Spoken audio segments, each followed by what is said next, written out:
ornamental grasses belong to the largest plant group family that there is. There's grasses of all shapes and sizes, ranging from tiny little low-growing mound-shaped ones to great big, more upright things. The foliage colour varies enormously. As you can see, this is just a small selection. And also the structure, so some are soft and flowing while others are more upright and structural.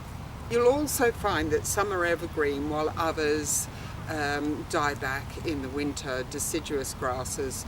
Today I just wanted to talk through a bit of a care guide, general care guide, how you can look after your grasses. The thing I love about this easy to grow group of plants is that they catch the slightest breeze, so they always add movement, and they're also, most of them, incredibly tactile, so you can't help but touch them. They also make a rustling sound when they move, so they're excellent for sensory gardens. Being part of such a big group of plants, there are some that will tolerate boggy conditions or shade, but the vast majority of grasses prefer an open sunny spot with relatively freely draining soils. And it's important not to overfeed grasses as well.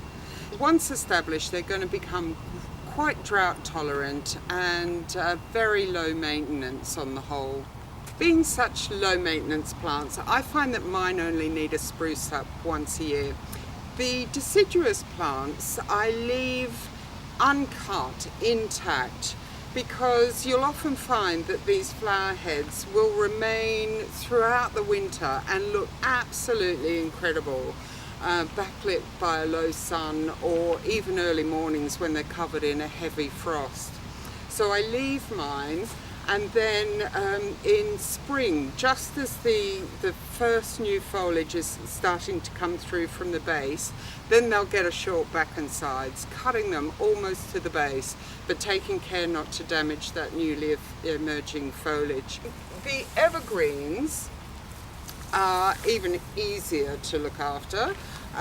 They just need usually a light trim along the tips.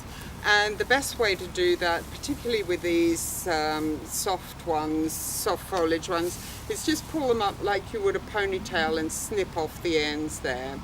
And the other thing you need to do, and again I do this in spring, is just comb them through with my fingers, and that just pulls away any of the dead blades in there. Lots of sun, not too heavy and wet, and you'll have loads of ornamental grasses growing quite happily in the garden.